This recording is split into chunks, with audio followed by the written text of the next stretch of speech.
হাসিনা মোদি বৈঠকে রেল সংযোগ বাড়ানো সহ 10টি সমঝোতা। তিস্তা নিয়ে আলোচনায় বাংলাদেশ যাবে কারিগরি দল, বললেন ভারতের প্রধানমন্ত্রী।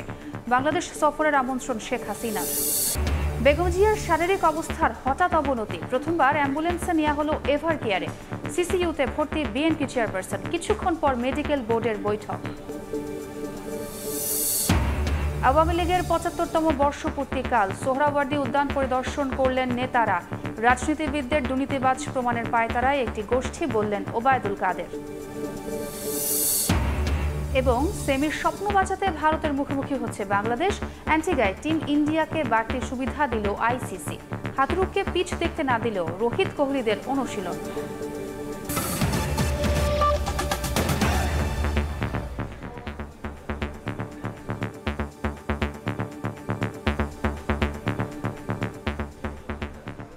সময় সংবাদের সঙ্গে আছি আমি ছোঁয়া খন্দকার।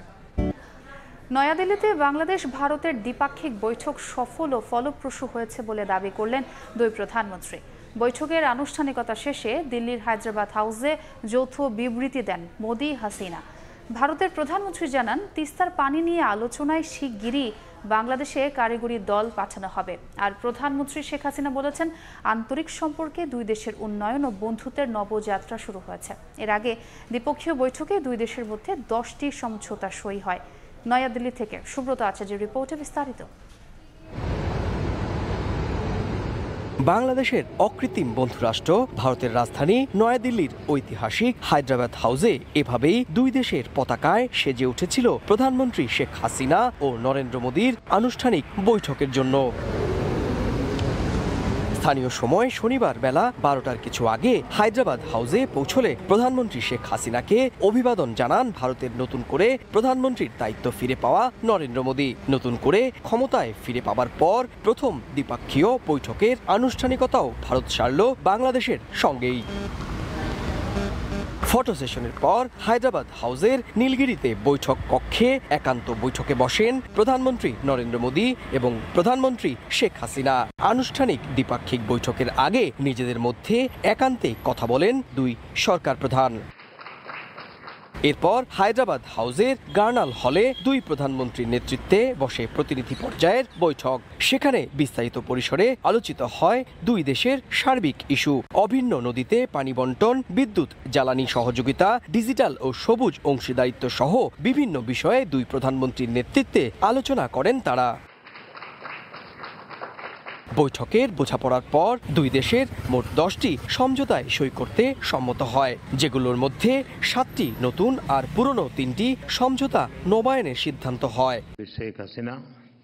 এরপর যৌথ সংবাদ বিবৃতি দিতে হায়দ্রাবাদ হাউসের কৈলাস হলে যান দুই প্রধানমন্ত্রী। তাদের উপস্থিতিতেই দুই দেশের সংশ্লিষ্ট কর্মকর্তারা বিনিময় করেন এসব কূটনৈতিক দলিল। পরে দুই সরকার প্রধান যৌথভাবে কথা বলেন গণমাধ্যমের উদ্দেশ্যে।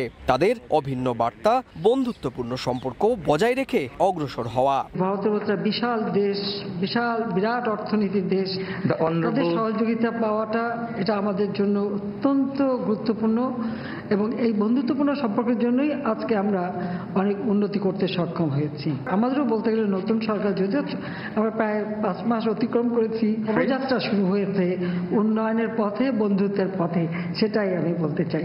তিস্তা নদী के संरक्षण एवं प्रबंधन पर बातचीत के लिए शीघ्र ही एक टेक्निकल टीम बांग्लादेश का दौरा करेगी। 2022 সালের পর প্রধানমন্ত্রী মোদী এবং শেখ হাসিনার একাধিকবার বিভিন্ন অনুষ্ঠানে দেখা হলেও দুই দেশই নতুন সরকার গঠনের পর আনুষ্ঠানিক দ্বিপাক্ষিক বৈঠক এটি প্রথম। হিন্দিতে মোদীকে বাংলাদেশ সফরের আমন্ত্রণ জানান শেখ হাসিনা। आइए बांग्लादेश में देखिए बांग्लादेश को कितना कुछ हमने कर पाया और हमने क्या करेंगे। প্রতিবেশী দুই রাষ্ট্রের অর্থনীতির চাকা ঘুরতে পারে এই বন্ধুত্বের দৃঢ়তার মধ্য দিয়ে, আর সেটাই এবার হায়দ্রাবাদ হাউসে প্রধানমন্ত্রী শেখ হাসিনা এবং ভারতের প্রধানমন্ত্রী নরেন্দ্র মোদী যৌথ সাংবাদিক সম্মেলনে সামনে আনলেন। নয়াদিল্লির হায়দ্রাবাদ হাউস থেকে সুব্রত আচার্য, সময় সংবাদ। এর আগে সকালে নয়াদিল্লিতে আনুষ্ঠানিকভাবে রাষ্ট্রীয় সংবর্ধনা জানানো হয় প্রধানমন্ত্রী শেখ হাসিনাকে। রাষ্ট্রপতি ভবনে লাল গালিচা সংবর্ধনা ও গার্ড অফ অনারের সম্মান জানানো হয় বাংলাদেশের প্রধানমন্ত্রীকে। সংবর্ধনার পুরো সময়ে রাইসিনা হিলের ফোরকোর্টে উপস্থিত ছিলেন ভারতের প্রধানমন্ত্রী নরেন্দ্র মোদী। এরপর রাজঘাটে গিয়ে ভারতের জাতির পিতা মহাত্মা গান্ধীর সমাধিতে শ্রদ্ধা জানান প্রধানমন্ত্রী শেখ হাসিনা। সুব্রত আচার্যের আরও একটি রিপোর্ট। নতুন দায়িত্ব নিয়ে প্রথম কোনো বিদেশি অতিথি হিসেবে প্রতিবেশী বাংলাদেশকেই প্রাধান্য দিল মোদী সরকার। বিশ্বস্ত বন্ধু রাষ্ট্রের সেই ডাকে প্রধানমন্ত্রী শেখ হাসিনাও ছুটে গেছেন ভারতের রাজধানীতে। তাকে রাষ্ট্রীয়ভাবে সম্মান জানাতে এভাবেই প্রস্তুত হয়েছিল রাষ্ট্রপতি ভবন। শনিবার স্থানীয় সময় সকাল ৯টায় প্রধানমন্ত্রী শেখ হাসিনা রাষ্ট্রপতি ভবনের ফোর্ট কোর্টে পৌঁছালে তাকে অভ্যর্থনা জানান ভারতের প্রধানমন্ত্রী নরেন্দ্র মোদী। এরপর অভিবাদন মঞ্চের দিকে পা বাড়ান প্রধানমন্ত্রী শেখ হাসিনা।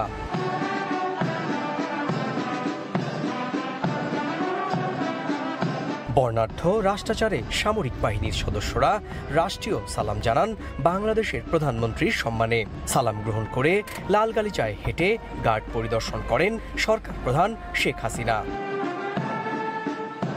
এরপর রাইসিনা হিলের ফোর্ট কোর্টের প্রেজেন্টেশন লাইনে উপস্থিত ভারত সরকারের মন্ত্রী ও নীতি নির্ধারণী পর্যায়ের ঊর্ধ্বতন কর্মকর্তাদের সঙ্গে প্রধানমন্ত্রী শেখ হাসিনাকে পরিচয় করিয়ে দেন নরেন্দ্র মোদী।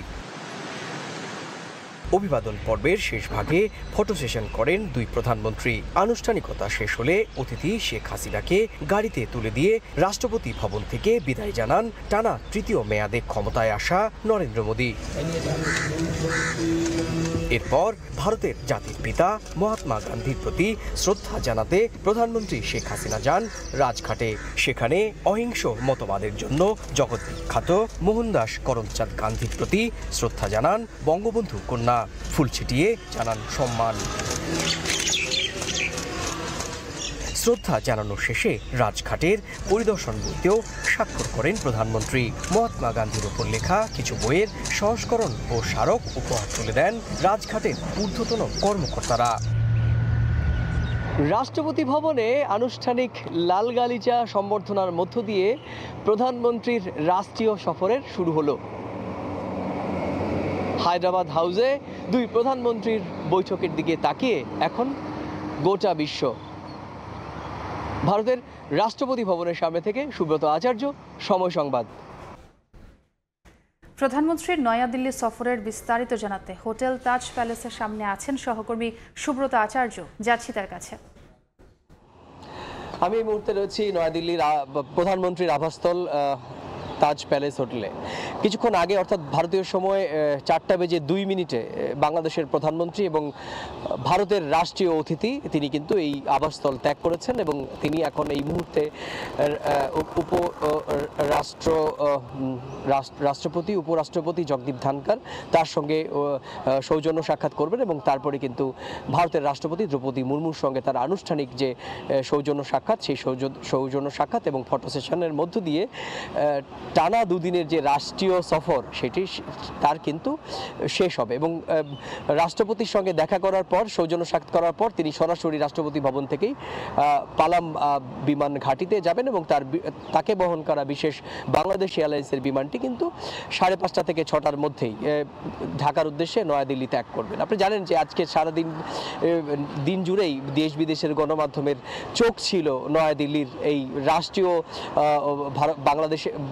বাংলাদেশের প্রধানমন্ত্রী, ভারতের রাষ্ট্রীয় অতিথি বাংলাদেশের প্রধানমন্ত্রীর এবং ভারতের প্রধানমন্ত্রীর সঙ্গে যে দ্বিপাক্ষিক বৈঠক এবং বৈঠকের চুক্তি ভারত বাংলাদেশের মধ্যে চুক্তি বা যে স্মারক সমঝোতা স্মারক স্বাক্ষরিত হয়েছে কিংবা পুরনো যেগুলো চুক্তি বা সমঝোতা স্মারক সেগুলো নবায়ন করার বিষয়। আপনি জানেন যে এই 10টি চুক্তি কিংবা সমঝোতা স্মারক নবায়নের যে বিষয় দুই প্রধানমন্ত্রী বলেছেন সেখানে কিন্তু গুরুত্বপূর্ণভাবে বলা হচ্ছে যে ডিজিটাল কোঅপারেশন পরিবেশ, জলবায়ুগত পরিবেশ এবং কানেক্টিভিটি, রেলওয়ে কানেক্টিভিটি। আপনি জানেন যে রেলওয়ে কানেক্টিভিটি নিয়ে ভারত এবং বাংলাদেশ দুই দেশই কিন্তু তাদের দুই দেশের মধ্যেই কিন্তু সাধারণ মানুষের মধ্যে একটি কৌতূহল রয়েছে। একই সঙ্গে আপনি জানেন যে ভারতের প্রধানমন্ত্রী নরেন্দ্র মোদী বলেছেন যে বাংলাদেশের যারা ভারতে এসে চিকিৎসা করাতে আসেন তাদের জন্য মেডিকেল ভিসা প্রবর্তনের যে বিষয় সেটিও কিন্তু সিদ্ধান্ত গৃহীত হয়েছে। এটি কিন্তু বাংলাদেশের সাধারণ মানুষ যারা ভারতে আসতে গিয়ে ভিসা সংক্রান্ত জটিলতায় পড়েন তাদের জন্য কিন্তু এটা একটা বড় সুখবর বলে মনে হয়। একই সঙ্গে তিস্তা প্রকল্পের বিষয়েও যে একটি কারিগরি কমিটি সেটি কিন্তু খুব শিগগিরই গঠন করার পর বাংলাদেশ ভিজিট করবে। তো সব মিলিয়ে এই যে 10টি সমঝোতা স্মারক বা চুক্তি যেটাই ভারত বাংলাদেশের মধ্যে এখন স্বাক্ষরিত হলো, এইটা নিয়ে এখন কিন্তু আগামীর কয়েক বছর ধরে কাজ চলবে এবং এর মধ্য দিয়ে দুই দেশের সাধারণ মানুষ কিন্তু উপকৃত হবে, এমনটাই মনে করছেন কিন্তু দুই দেশের সংশ্লিষ্ট মহল। তো এই ছিল আমার কাছে বাংলাদেশের প্রধানমন্ত্রী রাষ্ট্রীয় অতিথি হিসেবে দুদিনের যে টানা কর্মসূচি, একেবারে শেষ পর্যায়ে থাকা তার কর্মসূচি সংক্রান্ত আমার কাছে থাকা সবশেষ তথ্য। সরাসরি যুক্ত ছিলাম ভারতের নয়াদিল্লিতে। হঠাৎ অসুস্থ হয়ে পড়ায় সিসিইউতে ভর্তি করা হয়েছে বিএনপি চেয়ারপারসন বেগম খালেদা জিয়াকে। রাজধানীর এভার কেয়ার হাসপাতালে চিকিৎসাধীন রয়েছেন তিনি। শুক্রবার রাত 2টার দিকে হঠাৎ করেই বেগম জিয়ার শ্বাসকষ্ট বেড়ে গেলে প্রথমবার অ্যাম্বুলেন্সে হাসপাতালে নেওয়া হয় তাকে। শুক্রবার গভীর রাতে হঠাৎ করে ফিরোজায় প্রবেশ করে অ্যাম্বুলেন্স। তড়িঘড়ি করে হাসপাতালে নেওয়া হয় সাবেক প্রধানমন্ত্রী ও বিএনপি চেয়ারপারসন বেগম খালেদা জিয়াকে। রাত 3টায় হাসপাতালে নেওয়ার পরই ভর্তি করা হয় করোনারি কেয়ার ইউনিট সিসিইউতে। রাত 12টার পর বেগম খালেদা জিয়ার শ্বাসকষ্ট বাড়তে থাকে। এক পর্যায়ে অবস্থার অবনতি হলে তার ব্যক্তিগত চিকিৎসক AZM জাহিদ হোসেন ও ডাক্তার শাহাবুদ্দিন তালুকদার তাকে হাসপাতালে নেওয়ার সিদ্ধান্ত নেন। তবে বেগম জিয়ার ব্যক্তিগত গাড়ি নয়, এভারকেয়ার হাসপাতালের অ্যাম্বুলেন্সে নেওয়া হয় তাকে। এর আগে বহুবার হাসপাতালে যাওয়া আসা হলেও এবারই প্রথম অ্যাম্বুলেন্সে হাসপাতালে নেওয়া হলো সাবেক প্রধানমন্ত্রী বেগম জিয়াকে। ডাক্তার AZM জাহিদ হোসেন জানিয়েছেন, শারীরিক অবস্থার অবনতি হওয়ায় গভীর রাতেই হাসপাতালে ভর্তি করা হয় বিএনপি নেত্রীকে। তার চিকিৎসায় গঠিত মেডিকেল বোর্ডের চিকিৎসকদের নিবিড় পর্যবেক্ষণে বেগম জিয়াকে সিসিইউতে রাখা হয়েছে বলেও জানান তিনি। এদিকে শনিবার বিকেলে হাসপাতালে গিয়ে বিএনপি চেয়ারপারসনের শারীরিক অবস্থার খোঁজ খবর নেন দলের মহাসচিব মির্জা ফখরুল ইসলাম আলমগীর। গত 2 মে কিছু স্বাস্থ্য পরীক্ষার জন্য এভারকেয়ার হাসপাতালে নেওয়া হলে সেখানে বেগম খালেদা জিয়াকে 2 দিন ভর্তি থাকতে হয়। এরপর 1.5 মাস পর আবারও তাকে হাসপাতালে ভর্তি করা হলো। 78 বছর বয়সী বেগম খালেদা জিয়া আর্থ্রাইটিস, হৃদরোগ, ফুসফুস, কিডনি, লিভার ও ডায়াবেটিস সহ বিভিন্ন জটিলতায় ভুগছেন। লিভার সিরোসিসে আক্রান্ত বিএনপি চেয়ারপারসনের রক্তনালীতে অস্ত্রোপচার করা হয় গত বছরের 27 অক্টোবর। যুক্তরাষ্ট্র থেকে 3 জন বিশেষজ্ঞ চিকিৎসক এসে বেগম জিয়ার রক্তনালীতে অস্ত্রোপচার করে যান। আহমেদ সালেহিন, সময় সংবাদ, ঢাকা। এই মুহূর্তে এভার কেয়ার হাসপাতালে আছেন সহকর্মী নাজমুস সালেহী। সরাসরি যাচ্ছি তার কাছে। বেলা 3:30 থেকে 4টার মধ্যে বিএনপি মহাসচিব মির্জা ফখরুল ইসলাম আলমগীর এই হাসপাতালে এসেছিলেন এবং তিনি বেগম খালেদা জিয়া যে সিসিইউতে ভর্তি রয়েছেন তিনি তার নিবিড় পরিচর্যা কেন্দ্র, সেখানে তিনি ডক্টরদের সঙ্গে তার কথা বলেছেন এবং আমরা আসলে গণমাধ্যম কর্মীরা যেই গেটে অবস্থান করছিলাম তিনি আসলে তার উল্টা পাশ দিয়ে এসেছেন এবং অনেকটা গোপনেই তিনি তার শারীরিক যে খোঁজখবর তিনি তা নিয়ে চলে গেছেন। পরবর্তী সময়ে আমরা বিএনপির যেই বিভিন্ন সূত্র আছে সেখান থেকে আমরা আসলে জানতে পারছি যে বেগম জিয়ার যে শারীরিক অবস্থা তা অপরিবর্তিত রয়েছে। অর্থাৎ গতকাল রাতে যে শ্বাসকষ্টজনিত কারণ যেটি বেড়ে যাওয়ার কারণে তাকে হাসপাতালে নিয়ে আসা হয়েছে, তিনি সিসিইউতে সেই নিবিড় পরিচর্যা কেন্দ্রে সেখানে আছেন এবং তার অবস্থার কিছু এখন পর্যন্ত অবস্থার যে অপরিবর্তিত রূপ সেটি আসলে রয়েছে এবং তার চিকিৎসায় গঠিত তার যে বিএনপির যেই চিকিৎসা বোর্ড রয়েছে, ডক্টরদের যে বোর্ড, তার যেই সেখান থেকে আসলে বিভিন্ন সূত্র থেকে আমরা জানতে পারছি যে তারা বেগম জিয়ার যে ডক্টরদের চিকিৎসক বোর্ড তারা আসলে বিভিন্ন সময়ে দফায় আসলে বসছেন যে এই পরিস্থিতিতে শারীরিক যে কন্ডিশন, এই পরিস্থিতিতে আসলে কি ধরনের চিকিৎসা দেওয়া তাকে উচিত এবং তার কি ধরনের চিকিৎসা চলবে বা তার এই মুহূর্তে কি করণীয় রয়েছে এই বিষয়গুলো নিয়ে বেগম জিয়ার যেই চিকিৎসা বোর্ড রয়েছে তারা আসলে দফায় দফায় কথা বলছেন। পাশাপাশি যে হসপিটালে তিনি ভর্তি আছেন এখানকার যে ডক্টররা রয়েছেন সেই ডাক্তারদের সাথে তারাও পরামর্শ করছেন এবং সেই ডাক্তারদেরকে আসলে তারা বিভিন্ন ধরনের পরামর্শ দিচ্ছেন এবং বিভিন্ন ধরনের যে বেগম জিয়ার যে যারা দীর্ঘদিন ধরে তারা যাকে চিকিৎসা করেন সেই ডক্টরদের সমন্বয়ে যে গঠিত বোর্ড রয়েছে, ডাক্তারদের যে বোর্ড, তারা আসলে এখানকার যে ডক্টর তাদেরকেও বিভিন্ন ধরনের পরামর্শ দিচ্ছেন এবং তার দুই অংশের যে ডক্টর তাদের পরামর্শ অনুযায়ী আসলে চিকিৎসা কার্যক্রম এখন পর্যন্ত চলছে বলে আমরা জানতে পেরেছি। তবে সারাদিনই তার যে মেডিকেল বোর্ড রয়েছে বেগম জিয়ার তারা দফায় দফায় বসেছে এবং তারা আসলে পরবর্তী করণীয় কী হবে সেগুলো নিয়ে তারা আসলে আজকের দিনব্যাপী আলোচনা করছেন। তবে এখন পর্যন্ত বিএনপির পক্ষ থেকে বেগম জিয়ার শারীরিক অবস্থা এবং তিনি এখন আসলে কী অবস্থায় রয়েছেন বা পরবর্তী করণীয় কী হবে এই বিষয়গুলো নিয়ে কিন্তু কোনো ধরনের আনুষ্ঠানিক বক্তব্য পাওয়া যায়নি এবং আসলে তারা বলছেন তারা ডাক্তারদের যে পরিচর্যা তারা সেটি নিয়ে বসতে চাচ্ছেন এবং তার বেগম জিয়ার ডাক্তারদের সঙ্গে আরও কথা বলে পুরো ঘটনার তারা নিবিড় পরিচর্যার মাধ্যমে তারা আসলে একটি সিদ্ধান্তে আসতে চান এবং সেই সিদ্ধান্ত অনুযায়ী আসলে তারা কী করা পরবর্তী করণীয় কী সে বিষয়ে তারা আসলে জানাবেন। আপনি জানেন যে বেগম জিয়া বিভিন্ন ধরনের শারীরিক জটিলতা নিয়ে দীর্ঘদিন ধরে তিনি হাসপাতালে যাওয়া আসার মধ্যে আছেন এবং গত বছর অক্টোবরে কিন্তু তার একটি শারীরিক অস্ত্রোপচারও কিন্তু হয়েছে। সব মিলিয়ে এই ছিল আমার কাছে এভার কেয়ার হাসপাতাল থেকে বেগম জিয়ার শারীরিক অবস্থার সর্বশেষ। সরাসরি যুক্ত ছিলাম এভার কেয়ার হাসপাতালে। রাজনীতিবিদদের দুর্নীতিবাজ প্রমাণের পায়তারা করছে একটি গোষ্ঠী, এমন মন্তব্য করেছেন আওয়ামী লীগের সাধারণ সম্পাদক ওবায়দুল কাদের। কাল দলের ৭৫তম বর্ষপূর্তি উপলক্ষে সোহরাওয়ার্দী উদ্যানের সমাবেশ স্থল পরিদর্শনকালে এই কথা বলেন তিনি। বলেন, নির্বাচনী ইশতেহার বাস্তবায়ন সহ বাংলাদেশকে একটি অসাম্প্রদায়িক দেশ হিসেবে গড়ে তোলাই এখন লক্ষ্য। সমাবেশে প্রধান অতিথি হিসেবে উপস্থিত থেকে বক্তব্য দেবেন প্রধানমন্ত্রী শেখ হাসিনা। ১৯৪৯ সালে KM দাস লেনের রোজ গার্ডেনে পূর্ব পাকিস্তান আওয়ামী মুসলিম লীগ প্রতিষ্ঠার মধ্য দিয়ে গোড়াপত্তন হয় দেশের অন্যতম রাজনৈতিক দল আওয়ামী লীগের। দেশের বৃহত্তম ও সর্বপ্রাচীন এই রাজনৈতিক দলটি ২০০৯ সাল থেকে টানা ৩ মেয়াদে ক্ষমতায় আসেন। স্বাধীনতা যুদ্ধে নেতৃত্ব দানকারী প্রধানতম এই দলটি এবার পদার্পণ করছে ৭৫ বছরে। ৭৫তম প্রতিষ্ঠাবার্ষিকী উপলক্ষে রোববার দলটির পক্ষ থেকে ঐতিহাসিক সোহরাওয়ার্দী উদ্যানে মহাসমাবেশ সহ বিস্তারিত কর্মসূচি গ্রহণ করা হয়েছে। শনিবার সকালে দলের সাধারণ সম্পাদক ওবায়দুল কাদের সহ সিনিয়র নেতারা অনুষ্ঠানের স্থল পরিদর্শন করেন, কথা বলেন ৭৫ বছরে দলের অর্জন নিয়ে।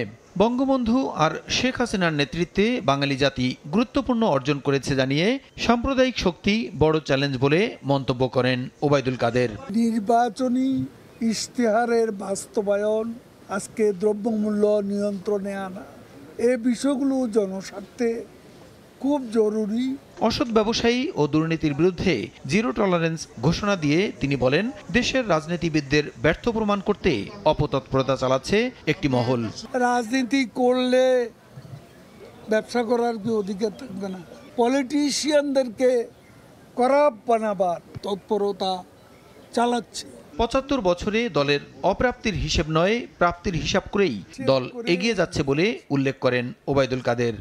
সেটা হচ্ছে প্রসূন আশিস, সময় সংবাদ, ঢাকা। সময় সংবাদে আরও থাকছে। মার্কিন নির্বাচনের আগে অভিবাসীদের সুবিধা দিতে মরিয়া দুই দল। বিদেশি শিক্ষার্থীদের গ্রিন কার্ড দেওয়ার প্রতিশ্রুতি ট্রাম্পের, ৫ লাখ বৈধ করতে চান বাইডেন।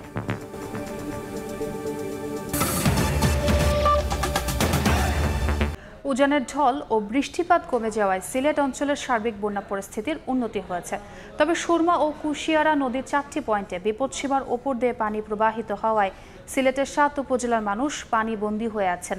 অন্যদিকে এখনও পানিবন্দী অবস্থায় সুনামগঞ্জের ১২ উপজেলার নিম্নাঞ্চলের ৩ লাখ মানুষ।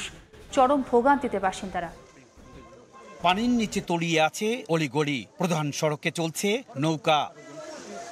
এই চিত্র সিলেটের ফেঞ্চুগঞ্জ উপজেলা শহরের প্রাচীনতম বাজারে। ২.৫ কিলোমিটার দীর্ঘ বাজারের বেশিরভাগ দোকানপাট ও ব্যবসা প্রতিষ্ঠান পানির নিচে তলিয়ে আছে। এক সপ্তাহ পানি, দোকানও, রাস্তাঘাটে পানি, বাড়িতে পানি। কমছে না কুশিয়ারা নদীর পানি। ফেঞ্চুগঞ্জ বাজার কুশিয়ারা নদীর তীরে হওয়ায় ভোগান্তি দীর্ঘমেয়াদী হচ্ছে। পানির লাগেও না আসি ভালো কেন। শতাধিক বছরের প্রাচীন এই ফেঞ্চুগঞ্জ বাজারে এখন নৌকা চলাচল করছে। এই অবস্থার উন্নতি চাচ্ছেন ব্যবসায়ীরা। এদিকে সুনামগঞ্জের উঁচু এলাকার পানি নেমে গেলেও নিম্নাঞ্চলের পানি কমছে ধীর গতিতে। সদর উপজেলার মোল্লাপাড়া ইউনিয়নের বেশিরভাগ গ্রাম এবং দুয়ারাবাজার উপজেলার নিম্নাঞ্চলের রাস্তা ও বাড়িঘর এখনো তলিয়ে আছে। সদর উপজেলার ইকবালনগর এলাকার পানি নেমে যাওয়ায় স্পষ্ট হয়ে উঠছে ক্ষতচিহ্ন।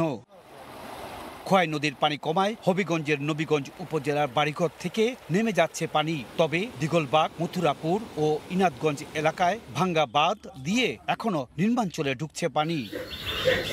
উজানে বৃষ্টিপাত না থাকায় মৌলভীবাজারের মনু ও ধলাই নদীর পানি নামতে শুরু করেছে। ইকরামুল কবির, সময় সংবাদ। খেলার খবর। বিশ্বকাপের সেমিফাইনালে খেলার স্বপ্ন বাঁচিয়ে রাখার লক্ষ্যে ভারতের মুখোমুখি হবে বাংলাদেশ দল। অন্যদিকে আসরে এখনও অপরাজিত ভারত বাংলাদেশ দল নিয়ে কিছুটা হলেও সতর্ক। স্যার ভিভিয়ান রিচার্ড স্টেডিয়ামে ম্যাচ শুরু হবে বাংলাদেশ সময় রাত 8:30টায়। অ্যান্টিগা থেকে সাজিদ মুস্তাহিদের রিপোর্ট। আমরা হোপফুল নেক্সট ম্যাচটা যদি জিতি তাহলে ডিফারেন্ট স্টোরি হইতে পারে। সেমিফাইনালের স্বপ্নটা এখনো শেষ হয়নি বাংলাদেশের। দলও সেই স্বপ্নটা দেখছে। সমীকরণে এখনো ভালোভাবেই টিকে আছে বাংলাদেশের সুযোগ। দরকার শুধু সেটা মাঠে বাস্তবায়নের। কিন্তু সে কাজটাই ঠিকভাবে হচ্ছে না বাংলাদেশের। ব্যাটিং সহায়ক উইকেটেও রানের দেখা পায়নি ব্যাটসম্যানরা। পুরো আসরে দারুণ করা বোলাররা শেষ ম্যাচে হয়ে যান সাধারণ মানের। ভারতের বিপক্ষে সেই ভুলগুলো আর করা যাবে না, সেটা মানেন তাসকিনও। এখানে আসলে লেন্থ আর ভ্যারিয়েশনটা অনেক ইম্পর্টেন্ট। যদি সেম কন্ডিশন আবার আসে, ব্যাটসম্যানদের আমাদের আরেকটু উইকেট হাতে নিয়ে দায়িত্ব নিয়ে খেলতে হবে। ব্যাটিং বোলিং দুইটা সেক্টরেই আমাদেরকে একটু এক্সট্রাঅর্ডিনারি পারফরমেন্স করতে হবে নেক্সট ম্যাচে স্পেশালি। ভারত এখন পর্যন্ত আসরে অপরাজিত। যুক্তরাষ্ট্রের ব্যাটিংটা তাদের জুৎসই না হলেও ক্যারিবিয়ানে এসে বড় রান পেয়েছে team India. They're a good unit. These conditions do suit them a little as a team, I think, because the wickets seem to have a bit of some help for the spinners, and they do have spinners in their team. But again, in this format, I think every team is a tough team. টি-20তে ভারতের বিপক্ষে একটা জয় পেলেও এই ফরম্যাটের বিশ্বকাপে team ইন্ডিয়ার বিপক্ষে এখনও জয়হীন বাংলাদেশ। ভারতের বিপক্ষে ম্যাচটা সহজ হতে যাচ্ছে না তা বলাই যায়। আর ব্যাটসম্যানদের ধারাবাহিক ব্যর্থতা কাজটা আরও কঠিন করে দিয়েছে। তবে বাংলাদেশ অনুপ্রেরণা খুঁজতে পারে 2007 বিশ্বকাপ থেকে। বিশ্বমঞ্চে সেবারই প্রথমবারের মতো ভারতকে হারিয়েছিল টাইগাররা, আর সেই ম্যাচটা হয়েছিল এই ক্যারিবীয় অঞ্চলে।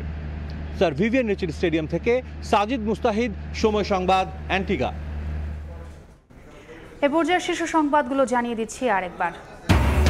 হাসিনা মোদি বৈঠকে রেল সংযোগ বাড়ানো সহ 10টি সমঝোতা। তিস্তা নিয়ে আলোচনায় বাংলাদেশ যাবে কারিগরি দল, বললেন ভারতের প্রধানমন্ত্রী। ঢাকা সফরের আমন্ত্রণ শেখ হাসিনার। এবং বেগম জিয়ার শারীরিক অবস্থার হঠাৎ অবনতি, প্রথমবার অ্যাম্বুলেন্সে নেওয়া হলো এভার কেয়ারে। সিসিইউতে ভর্তি বিএনপি চেয়ারপারসন, কিছুক্ষণ পর মেডিকেল বোর্ডের বৈঠক।